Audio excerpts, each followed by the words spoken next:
An estimated 12,000 migrants remain encamped under a bridge in Rio Texas as federal authorities continue efforts to process and deport the illegal immigrants, so they claim. For their part, the White House and DHS Chief Alejandro Mayorkas seem unwilling to acknowledge the fact that there's a crisis, choosing instead to play semantic games and even attack Customs and Border Protection agents. I'll dive into the latest spin on the border crisis in tonight's Hold the Line.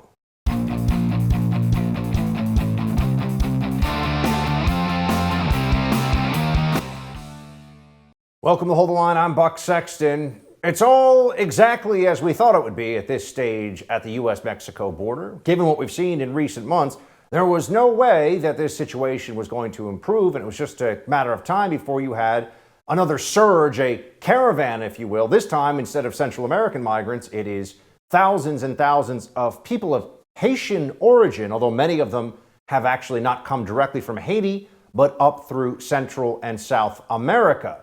They're now claiming to be refugees. They're seeking asylum in the United States. And currently, as you can see here, they have formed a major encampment at the U.S.-Mexico border.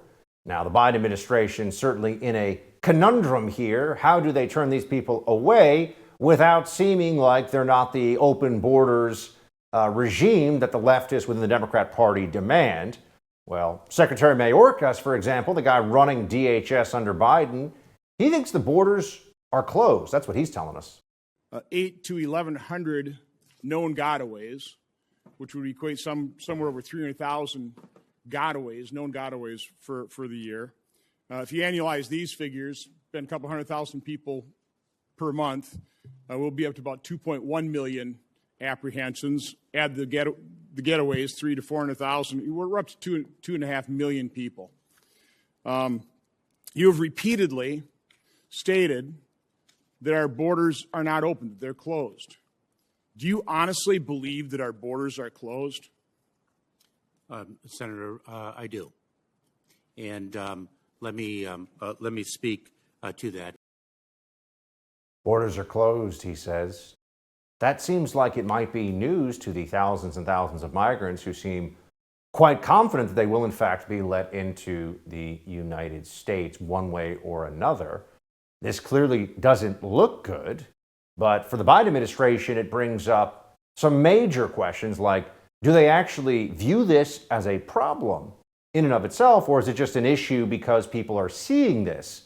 They're certainly concerned about the optics. They understand the American people watching a massive encampment form right next to the U.S.-Mexico border under this bridge or near this bridge that is the Del Rio crossing.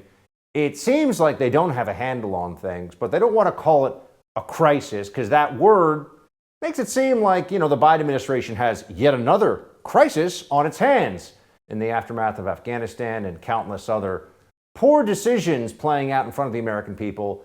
They're worried about the optics. They're worried about the words. Here's DHS Secretary Mayorkas making sure that he doesn't use that C word. As you were looking at these scenes, and you were there, is this a crisis? Let me share with you quite clearly.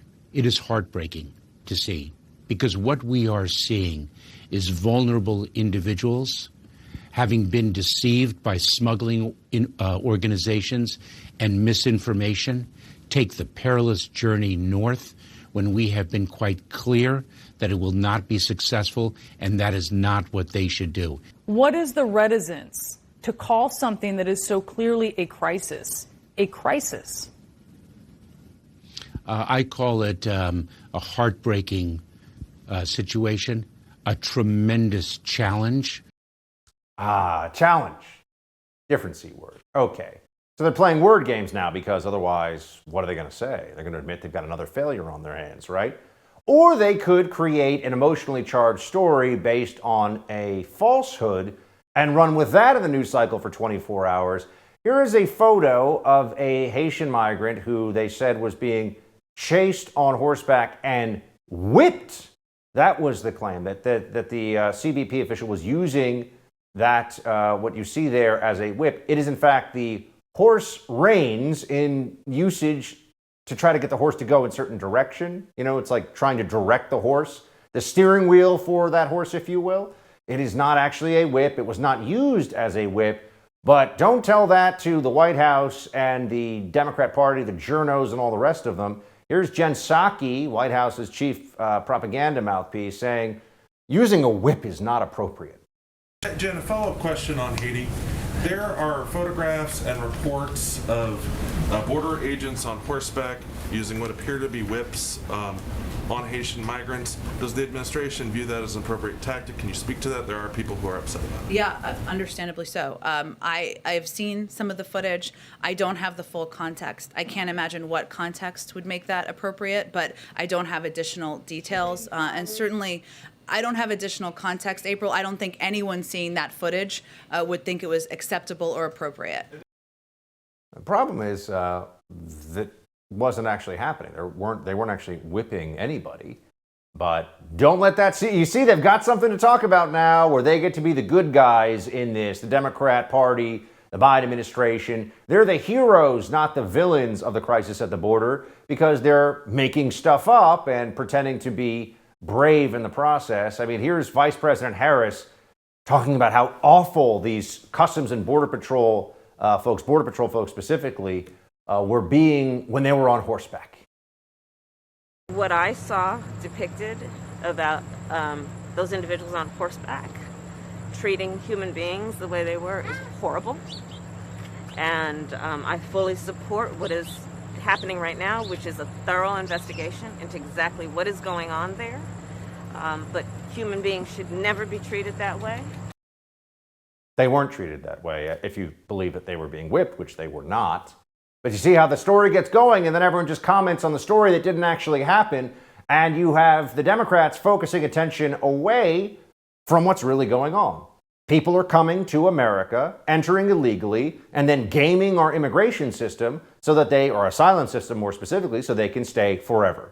Skip the whole line, skip our laws, benefit not only from breaking our laws, but also give benefit to the cartels whom they pay thousands of dollars to transfer them into to the U.S.-Mexico border region. But how's that whole addressing root causes situation go? Remember, Kamala Harris was supposed to address root causes. That's what they're claiming in the media. And that's why she had been kind of missing from the border situation for some time. Remember, it was but a few months ago when Kamala Harris was the border czar who refused to go to the border and then thought the answer to the question, why won't you go to the border, was to just lie and say you are going to the border, which was a pretty remarkable thing when you think about it. Well, Jen Psaki was asked, what is Kamala, the vice president, Kamala Harris, up to these days? Because she is still supposedly the border czar. Here's the White House says. Where's the vice president on any of this? Isn't she supposed to be addressing the root causes of migration? Absolutely, and she has been addressing the root causes of migration by working with countries in the region to ensure they have the assistance they need to reduce the number of people who are coming and trying to make those journeys across the border. We've actually seen some reductions in some of those numbers. That doesn't change the fact that this is a very challenging situation in Del Rio. We're working to implement our policies, and we're working to ensure we are also addressing root causes. Ah, yes. What are those root causes again? Don't worry about it. Don't pay any attention. They just want to distract you with something else. We'll have more on this coming up in a moment here with former Department of Homeland Security Oversight Counsel Mike Howell. Right now, I want to tell you about my friends at My Digital Money. Crypto market's heating up. A lot of people want to get in on the action for the first time, but they've never done it before. So where do they go, right? They want Bitcoin, Ethereum, any of these digital tokens out there. They should go to My Digital Money. My Digital Money is an easy-to-use, self-trading crypto IRA platform with amazing customer service. They'll actually answer your phone call at My Digital Money, and they'll help you with everything you need. They've got an unparalleled military-grade security for your coins, trigger orders to help you secure opportunities, and a play money account so you can test the market without risking your money. When it comes to your money, you deserve a team of dedicated professionals who have your back, speak to you honestly, and treat you like a human, not a number. Check them out at mydigitalmoney.com. That's mydigitalmoney.com. We'll be right back. While Biden's deputies and spokespersons continue to soft sell the crisis at the border, the president himself finally seemed to acknowledge the issue today when confronted by a reporter. Take a look. Mr. President, what's your reaction to the images coming from the southern border? Get it under control. Get it under control, or you have it under control? We will get it under control. Okay, we'll get it under control. Biden's words come as a little comfort considering the crisis has been going on since the beginning of his days in office. Joining me now is former Department of Homeland Security Oversight Counsel and Senior Advisor for Government Relations at the Heritage Foundation, Mike Howell. Mike, thanks for being with us. Hey, thanks for having me. So Secretary MAYORKAS, head of DHS, was on the ground in Del Rio yesterday. Do you think that this visit could actually turn into some real action, or is this just to give the appearance of action so that we can get distracted with other things?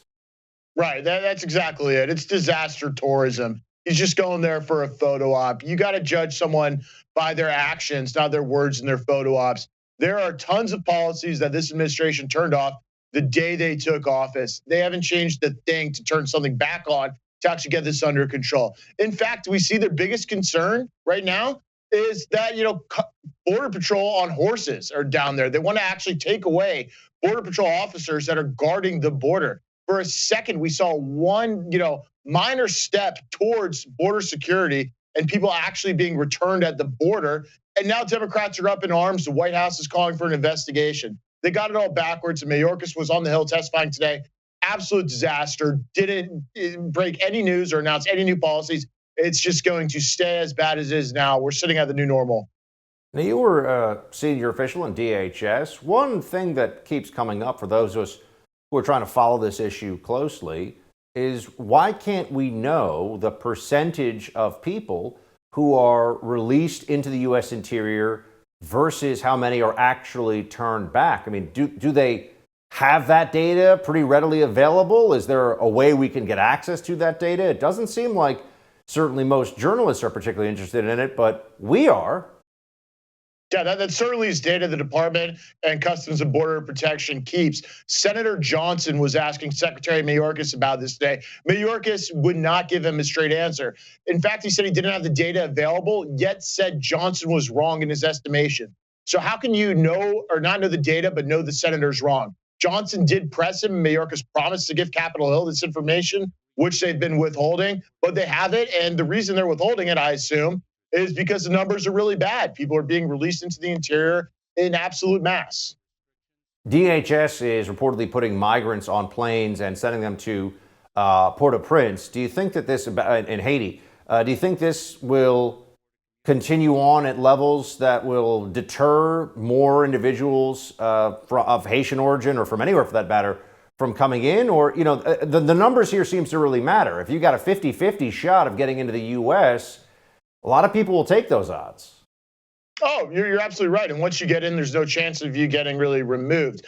I was, happy to see that some flights to Haiti resumed. And believe it or not, when word got out that some people were being returned and that law enforcement was actually sent to the border to stop, or at least appear to stop some people, some Haitians decided to turn around and walk back to Mexico, where they've been, for years since they, left Haiti. So it's funny, deportation and removal and enforcement works. But this administration, I don't think is going to carry it through, because the activist base and the radical White House staff that really is pulling the strings here, they are not about it at whatsoever. They don't want anyone to get sent back. It's too tough for them. You've argued that the border crisis is actually purposeful. Can you walk us through that argument? Explain how, what you mean. Right. So the Biden administration, for about the last couple of years of the Trump administration, was developing a complete playbook of how to undo every little policy, whether it be an executive order, a DHS regulation, and everything. They walked through it all, had it all set to go on day one. There's hundreds of briefings from the Trump DHS team and career officials to the Biden team, where they explained exactly what would happen if these policies were undone. They were warned in absolutely explicit terms, and they did it anyways. And so it's absolutely purposeful. We know now, after 200,000 border crossers last month, it's basically been at that record level for the last 6 or 7 months, which is 4 times basically the average of the year before, and all-time highs across the board. That the policies that the Biden administration canceled, they're resulting in this crisis. It's not rocket science to figure out what exactly changed. It's Biden and his administration undoing the policies that changed. They knew this was coming, and they did it anyways. What would have to happen to bring the numbers of illegal crossings down? And Joe Biden said pretty tersely they're going to get it under control. If he was serious, What would that look like, and what are some of the steps that you'd see from DHS for Border Patrol and CBP? What would happen? We'd see the resumption of wall building. We'd see military at the border, a declaration of the national emergency. We'd see ICE, which is currently shut down, actually be allowed to do their job, to include removing people inside the country. We'd see Joe Biden, who basically promised when he was running for president a surge of asylum. We would need him to actually go out and say things that are very different than how he's saying it. Not having your White House basically disown the Border Patrol as they did today when they said they're going to investigate the Border Patrol. We would see Mayorkas resign because he's a failure. He's failed as a DHS secretary. We'd see all of the regulatory efforts that they've taken stopped. Right now, they're trying to make it easier for people to apply for asylum at the border. It's going to be an absolute rush once that's through because no one is going to get denied and they're all going to be here forever. So we basically need an absolute reversal. It's politically impossible for this administration to do these things, though, because it would be admitting that they were wrong and the Trump administration was right. So I'm not holding my breath. Where do you think this goes? I mean, are Democrats starting to see that this is a political liability, at least in the short term, going into, I know we're 12 months away from it, but a midterm election year? You can't argue with these numbers. We're talking about record-breaking numbers of illegal immigrants entering the United States. We're talking about a summer period that was supposed to be a slowdown and was not, in fact, a slowdown at all. If anything, an acceleration. Is there a likely backlash from this, or do you think the politics of this will play out in such a way that they'll just be able to distract and not pay a price at the polls? Well, I certainly hope there is a short-term consequence that actually leads to policy change. Unfortunately, I think folks are getting somewhat numb to this new normal. We've been sitting around the same numbers for, many, many months. Long-term, I don't think Democrats see this as a problem at all. And the reason they don't see it as a problem is because they want all of these new voters. That's why they're pushing on Capitol Hill for voting rights and full welfare benefits for virtually every single illegal alien in the United States. That is the end goal of open border policies. It is to change the electoral and demographic makeup of the United States in such ways that it ensures permanent democratic political control, especially in flipping, big red states. I mean, Texas is high on their list. This is their path to basically take over certain red states because they can't win on policy issues. So they want to import new American voters. Mike, thanks so much for your time. We appreciate it. Hey, thanks for having me. President Biden delivered his first address to the United Nations today as his administration struggles to extinguish a number of foreign policy fires. Coming up, former State Department spokesman Morgan Ortagus is going to stop by to give her thoughts on Biden's bumbling foreign policy. First, let's talk about your morning cup of coffee. If you're like me, you have to start your day with a healthy dose of caffeine. That means kicking off my morning with Black Rifle Coffee. Black Rifle is a veteran-owned coffee company that serves premium coffee to people who love America. They develop that coffee and their company with the same mission focus they learned while serving our great nation. With every purchase you make, Black Rifle gives back. In 2020, they donated over 6 million cups of coffee to veteran, law enforcement, and first responder causes. So join the Black Rifle Coffee Club today, because when you join, your chosen brew is roasted, packaged, and shipped free to your door. You'll also get special discounts on roasts and gain access to exclusive products and much more. Purchase at blackriflecoffee.com/buck and use code BUCK at checkout for 20% off your purchase and your first coffee club order. We'll be right back with Morgan Ortagus.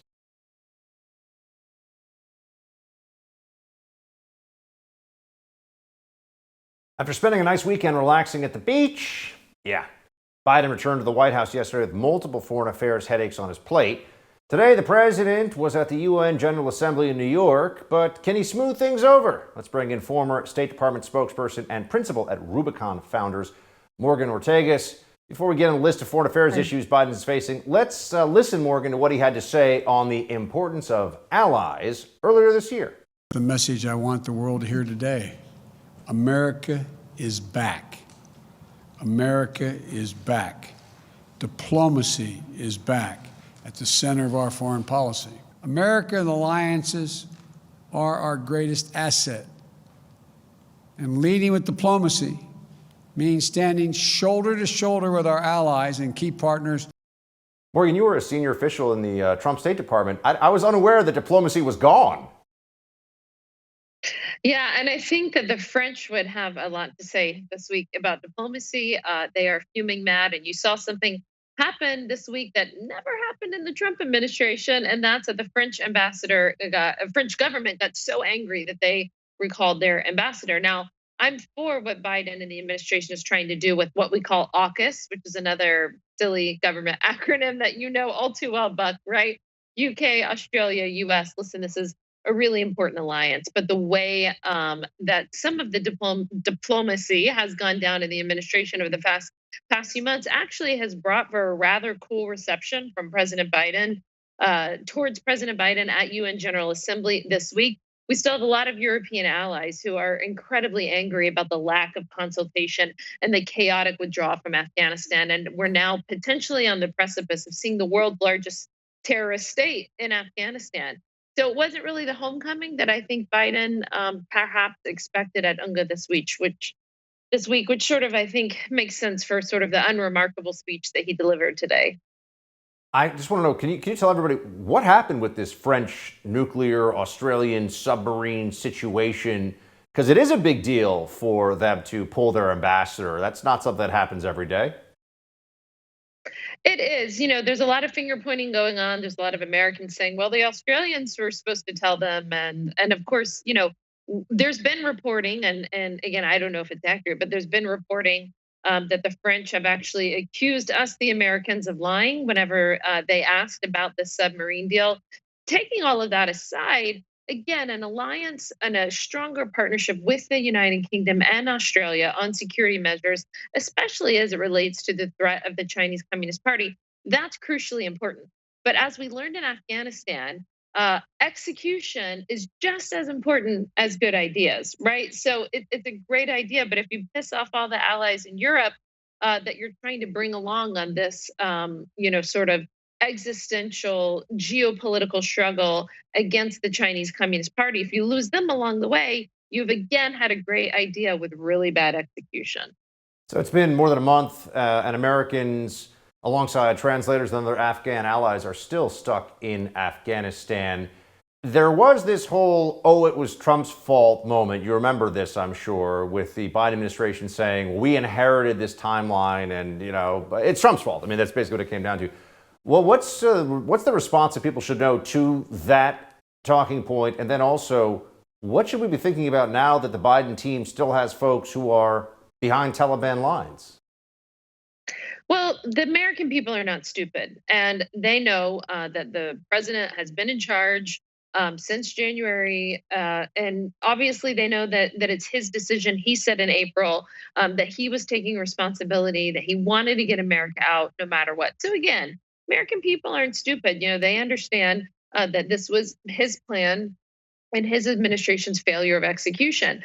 He didn't inherit our plan and our timeline, or at least he didn't act upon those, because the Trump timeline had a conditions-based withdrawal, getting everybody out in May. The Biden administration decided to not go with that timeline and not to have a conditions-based approach. And Buck, I think that is the crucial point. As Biden and his team said, we are getting American troops, all of them, out of Afghanistan, no matter what happens, no matter what the consequences are. And what Mike Pompeo and his team negotiated was a full drawdown, but conditions-based, meaning that the Taliban was going to have to prove that it had broken with al-Qaeda, and that they were going to have to negotiate with the current government of Afghanistan, with civil society, with women, to form an inclusive political settlement and inclusive government. We never had in the cards that the Taliban could militarily take over the country and that we would allow that to happen. That's a big difference. They knew Trump would never allow that to happen, and they clearly knew that Biden would. There's a recent Fox News poll that says Biden's job performance on Afghanistan, 66% disapprove of it, 36% approve of it. I just think it's interesting. This is the first major foreign policy challenge the Biden team has had to handle, although I do know that Vice President Harris is allegedly still working on root causes of the migration crisis in Central America. We'll see how that one is going. But what is the foreign policy philosophy? What is the Biden doctrine as we've seen it so far, if such a thing exists? Do we know? Yeah, they keep making references to putting diplomacy first. They obviously care very deeply about climate change. And actually, my old boss, Mike Pompeo, has said this, that every administration has a guiding principle, and how you make your policies based on that principle, right? So President Trump's guiding principle was putting America first, whether it's in our trade deals or diplomacy, military, whatever we were doing. And President Biden, the guiding principle for his administration seems to be about climate change. So they supposedly care about coordinating on climate change and on the pandemic. And remember, he spent over 40 years at cocktail parties, traveling and going to conferences around the world. Now, mind you, I like these conferences and I attend many of them. And I think relationship building is important, but I don't think it is the end, right? I don't think that is diplomacy. The end is whenever you get to the strategic goal that is in the best interest of the United States and her allies. So it was really, if you look for foreign policy guidance, Buck, from President Biden's speech at the United Nations today, you're going to get a lot of talk about diplomacy and solving things together, but not really a lot of substance. I don't really know what their foreign policy is. I don't get it. I don't think they do either. But Morgan, thanks for being with us. Appreciate it. Good to see you. And the expertise is always much appreciated. Thank you. Thanks, Buck. The vast majority of Americans have been evacuated from Taliban-controlled Afghanistan, but the job is far from over. Coming up after the break, we'll talk to Chad Robichaux, whose organization Save Our Allies helped bring thousands of people home who were otherwise going to be left behind. Let me tell you, though, about my friends at My Digital Money. A lot of people want to get into crypto, Bitcoin, Ethereum. So many digital tokens look like they could take off again. How do you get started? Where do you go? That's where My Digital Money comes in. This is an easy-to-use, self-trading crypto IRA platform. And a key thing here is the great customer service. They'll actually answer your phone call and help you get started. Plus, they'll put a trigger order on your account. They'll give you a play money account so you can actually test the market without risking money. And they've got incredible security for your coins. Crypto market's heating up, so this might be the best time in a long time to get into this exciting technology-based investment. You deserve a team of dedicated professionals who have your back. That's what you'll get with My Digital Money. Go to mydigitalmoney.com. Again, that's mydigitalmoney.com. We'll be right back with more. Hold the line.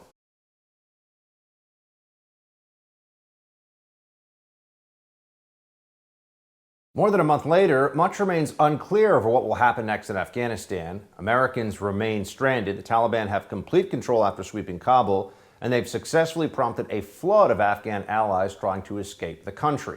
President Biden and his administration appear to have little interest in those that remain in Afghanistan so long as the issue remains off of the front pages. So what's being done to extricate Americans who remain, as well as our Afghan allies? Joining me to answer these questions, founder and president of the Mighty Oaks Foundation and United States Marine Corps Force Recon veteran, Chad Robichaux. Chad, good to see you. Great to be on. Thank you. Can you give us an update on the success your group, the Save Our Allies organization? Give us an update on where you guys are right now and how many of our people have been evacuated thus far. Yeah, well, I initially went in, honestly, a little selfishly, to get my interpreter that I served with for 8 deployments on a JSOC task force. He and I had a very close relationship because of the nature and the way the two of us worked independently together for years, and I got to know his family and his children, and we maintained that relationship. And I tried the SIV process for his visa for 6 years, and it failed. And so I was going to get him, and when I seen this falling apart, and as we built our team, we learned there were more people, and particularly this group of 3,000 orphans. And we had about 12 guys, special operations veterans, and we knew that we had the skills, abilities, and resources to help more people. We went to the UAE government and asked for their support.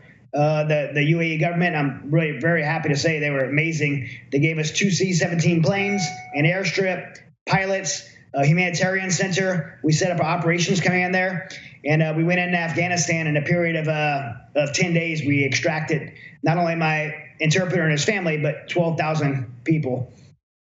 And what can you tell us about were you involved in getting Americans out specifically as well, or American citizens, green card holders? Yeah, so I think who we got out, to say we got 12,000 people is pretty broad. To say who we got out is very important because we're very strategic, and I'm very proud of our team for the level of intentionality we had in targeting American citizens that were in very dangerous situations to get out. So we targeted them, SIVs, which are interpreters, their families, children that were in orphanages. We targeted women that would be vulnerable to any type of, sex trafficking or anything from the Taliban, and then Christians that would be persecuted. So those are the groups we went after. The 12,000 we got out were, primarily those groups, and we got them to Abu Dhabi and to the humanitarian center there. They're still there. We are responsible for 8,911 of them, and we're working with the State Department to help make sure that the process that they're going through is being treated with dignity and respect. And we're going to see it all the way through from the home they left and they lost to the home that they're going to eventually find themselves in. What would you say the role the federal government has mostly been in this, or if you can give us just some sense of how it was in different phases here? I think people are surprised that it took private organizations like yours, a lot of former veterans, stepping up and just deciding to do these kinds of evacuations because there was clearly a need. But people might assume the federal government, the Biden administration, the White House would step in and have all of this done. So what happened? Yeah, first of all, the whole thing was done incorrectly. I don't believe we should have ever left Afghanistan. I think the American public has been lied to say that we were in a 20-year war, an endless war, a long-term war. And I think so most Americans believe that we had to get out of this at some point. The truth is we were no longer in a long-term war. We had 2,500 to 4,000 troops on the ground at any time, supporting and advising the Afghan National Army in partnership with the entire international community. We're holding Bagram Air Force Base, which is the most strategic position in the globe on today's current climate. And we were successfully keeping the Taliban at bay by supporting and advising the Afghan National Army. We have 80,000 troops in Japan and 40,000 troops in Germany, 30,000 in South Korea. Why was it so important to remove 4,000 troops from this strategic location that now is owned by Iran, China, Russia? This sits right in the middle of all those places, and we gave it up. And not only did we do that, we moved out our military and gave up Bagram Air Force Base before our civilians, creating this terrible situation, a humanitarian crisis, a hostage situation for our Americans. And the military was normally do the NEO operation, which is a non-combatant evacuation operation. The White House took that from the military, gave it to the State Department. The State Department had no idea really how to run that operation and treated the HKIA airport like an embassy and didn't go out and do the rescues. So it prompted organizations like ours to go out and do the rescues. I will say, however, we cannot have done what we did without the cooperation of the United States military. We did receive CENTCOM approval. The military did give us our own ramp and own hangar on HKIA airport. We coordinated with them for all our rescue operations.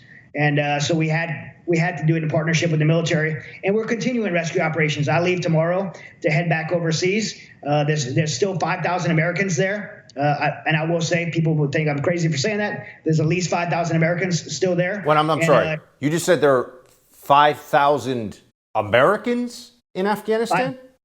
There. Not 200, like the White House is saying. This is just simple White House math. And people were saying I was overestimating, but if you go back and listen to the Senate hearing came up with the same math. And then you could just go into conservative numbers. The most conservative numbers were by the White House.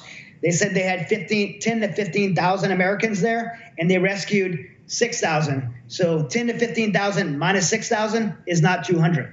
Are those Americans, are they in contact with friends and family back here in the States? Obviously I know there's still a lot of sensitivities around what's going on with the Taliban and to what degree any kind of bargains can be struck here. How do these, however many Americans there are, and you're saying there are thousands. Obviously the White House has said hundreds. You're straight up saying they're basically lying, right? How are they going to get out? And are you involved in trying to help get them out? Yes, I am involved in trying to help get them out. We're myself and Save Our Allies organization and several other organizations. We're working in conjunction together in a collaborative effort to get Americans out and get our SIVs and family members out, get persecuted Christians and women out. So we're still working to get people out. And we had a flight leave today. I can't say from where, with 200 people on it. Just day before yesterday, we got a flight out with 95 of the girls on the female soccer team, the FIFA soccer team. We worked with Nazarene Fund to get that flight out. So we're still getting flights out. We're getting people out over the ground. We just got two young Christian girls. Their family was part of the underground church. They got across the border, and I don't want to say which border, but we were working to get them over to Abu Dhabi. So we're working active, and a lot of these people, they're in safe houses. A lot of the Americans, when I say Americans, a lot of them are dual citizens. So they would look Afghan, but they have a blue passport, and they know if the Taliban gets their blue passport, they're never getting out. And so they're hiding in safe houses. We're trying to move them safely to places that we can extract them from. And we're going to continue to do that as long as we can. Chad, any way the folks watching at home can help? Yeah, you go to saveourallies.org. A couple of things that we need help with is one, of course, prayers, money. This is very expensive to do the operations we're doing. And we're not the United States government, but we're doing the job that the United States government should be doing. And so it's very expensive. We need financial support to continue doing this and to resettle. And then two, one of the biggest things we need right now is we're asking the President Biden to sign an executive order to remove the humanitarian visa fee. There's a $575 fee for humanitarian visas, and I wrote a $20,000 check yesterday to pay for these. There's no reason that the State Department should be charging visas during this humanitarian crisis. Chad, thank you so much for your work, and we'll talk to you again soon about how this is coming along. Thank you. God bless. With all the coverage on the tragic Gabby Petito case, Joy Reid over at MSNBC wasted no time calling out the media's obsession with missing white women. Let you hear what the host over there said callously, coming up on Quick Hits. But first, how much equity do you have in your home? 50,000, 100,000, more? Cybercrime experts are alerting homeowners the more equity you have, the greater the chance foreign and domestic criminals will come after you. Home title theft is one of the fastest growing crimes out there. In fact, Home Title Lock, America's leader in home title protection, is alerting homeowners they could already be a victim and not know it. Here's how it goes down. First, cyber thieves search hundreds of public databases for high equity homes, then they pull your home's online title, forge your signature stating you sold your home, and take out loans using your equity. You're not covered by insurance, your bank, or common identity theft programs. Protect your most valuable asset. Register your address now to see if you're already a victim, and receive a complete title history of your home, a $100 value free. Go to HomeTitleLock.com. Again, that's HomeTitleLock.com. We'll be right back with Quick Hits.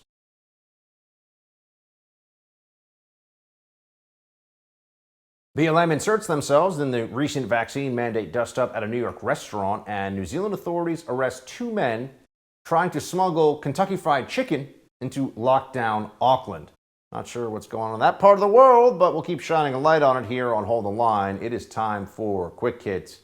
And let's first get to MSNBC, where the host who gets the most headlines, at least on the right, continues to be Joy Reid. She says things that people, even who aren't particularly political or invested in the news cycle, go, what did she just say? And here is a moment that I think could fall into that category. Joy Reid called interest in the Gabby Petito now murder case an instance of missing white woman syndrome.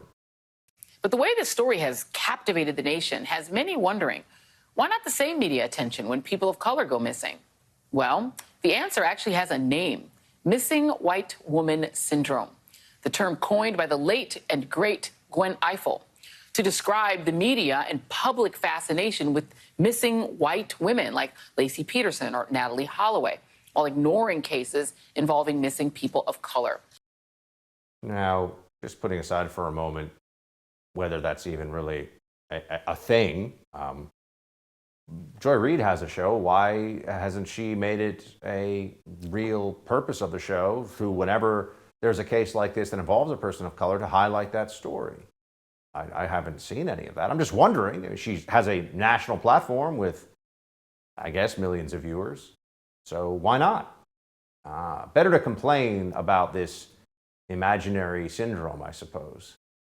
And then there's what's going on here in New York City, where you have vaccine passports to get into restaurants. Here's what happened. Got to break down the story for you for a second. So 3 black women walked into Carmine's restaurant on the Upper West Side of Manhattan. They had their vaccine passports, which are required for all restaurants under New York City regulation. Check. Fine. They had them. They sat down. No problem. Then 3 black men, friends of the 3 ladies sitting down, tried to join them. 2 of them did not have vaccine passports or cards available to show, and they were told they could not dine indoors. The hostess was a young Asian American woman, 24 years old. She then told them that they had to leave because they did not have the vaccine passports. The three black women attacked the hostess, physically assaulted her, and then were arrested for assault.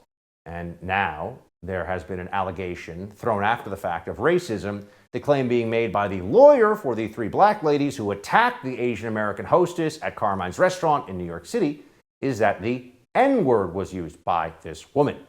I have to tell you, I think this is a lie. I think it's very convenient after the fact to say that there was a racial slur involved to try to make this seem like a both sides at fault situation, even though it turns out you actually can't assault someone violently for use of a word, no matter how ugly and wrong that word is.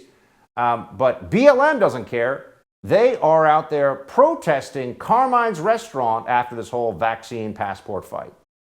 Supposed to be the aggressors. They were supposed to be. This white man said he was a white American. So that's your privilege to bump a black woman? That's your privilege? Privilege? This country was built for white people like you.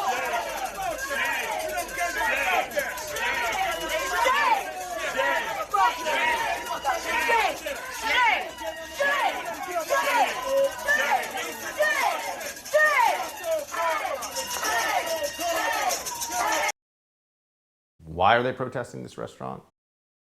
Anybody? Oh, because they really believe that there was some racism involved in this. No. If there's any racism, it actually is the policy, the disproportionate impact the policy has of vaccine passports in New York City, because there is a large contingent of particularly young Black and Latino men and women in New York, as well as other major cities, who have not gotten vaccinated. But it can never be about the policy, right? It's always some distraction about something else.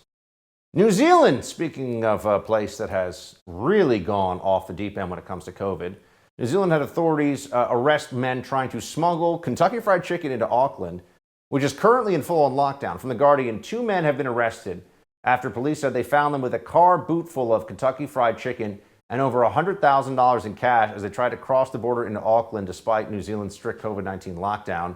The arrest struck a chord with New Zealanders, especially Aucklanders, who have spent a month in strict level 4 lockdown that does not allow restaurants to open or residents to order takeaway food.